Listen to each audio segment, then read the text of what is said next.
Well, the Minnesota State Fair is almost here, and while you might be excited about all the food, the rides, or the animals, the fair is also a hot spot for countless interactive exhibits.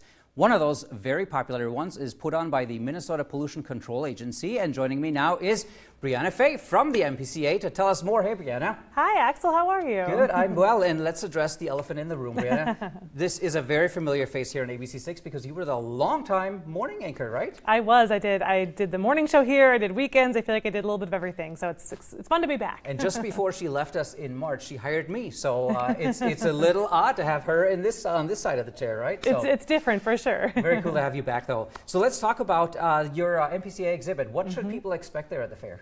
Yeah, it is amazing. This is an exhibit that's been going on for quite some time, many years now, and it's just fun. It's fun for the whole family. It's all about the environment. It's all about recycling. There's so many exhibits. It's hands-on. There are demonstrations. There are all sorts of presentations. We have a whole calendar of things going on every day. So as you can see, the team there is really, very hard at work setting up for this year, which is, kicking off on Thursday, first day of the fair. That looks like a lot of work. And one thing that intrigued me is I saw this giant monarch that's sort of hovering over the space. What is that all about? Yeah, so the monarch, I don't know if you knew this, but we have a state butterfly in Minnesota, and that's the monarch. So if you want to see, now this little girl here is pulling on the this rope, which is actually flapping the wings of that butterfly. There you go. Oh, we can I see it right there. Very cool, big and beautiful. And as we know, monarchs are really important pollinators. Yes. One of the many pollinators in our state that helps our environment. It helps the economy. They pollinate plants that provide food. They help the ecosystems. Pollinators are just so important, and so it just really highlights that. And you can learn more about pollinators, such as the monarch, and have fun flapping the wings. The kids love doing that. It doesn't look like too hard, anyways, to pull that rope. That rope looked pretty massive there. But Brianna, the other thing I noticed, there's this giant tornado-looking thing. Was that like a bunch of bags attached to it? Yeah. So we call it bagnado. You've heard of a tornado, but this is a bagnado.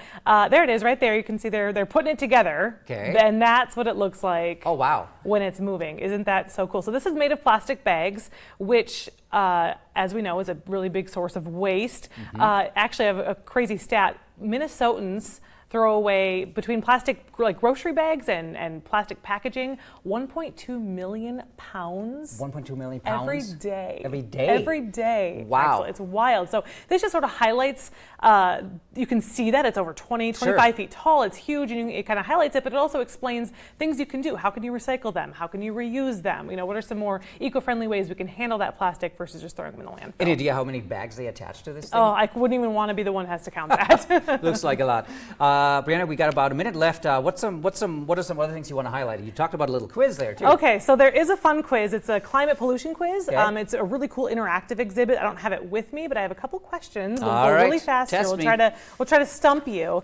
Climate pollution is, of course, another name for greenhouse gases. So if you think back to your science class, can you name one of the major greenhouse gases? I would say cars, vehicles, anything gas powered. Yeah, so they emit different types of greenhouse gases, all sorts of things. So carbon dioxide is a huge one. Methane, of course, we hear about that. All things that naturally occur in the environment, but are also then increased by human activities, burning of fossil fuels, things like that. So naming some of those fuels is one of them. Okay. Can you name one or more ways to generate electricity without creating climate pollution?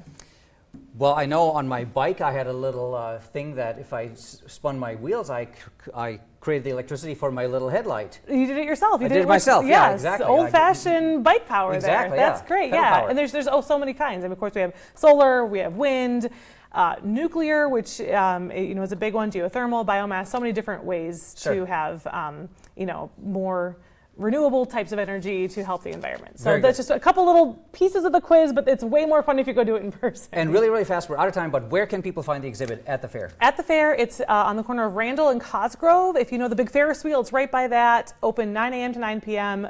Free exhibit, once you get your ticket in the fair every single day. Very good. Easy to find. Thanks so much, Bree, for coming back. Thanks, Axel, Good to see you. for having me. Yeah.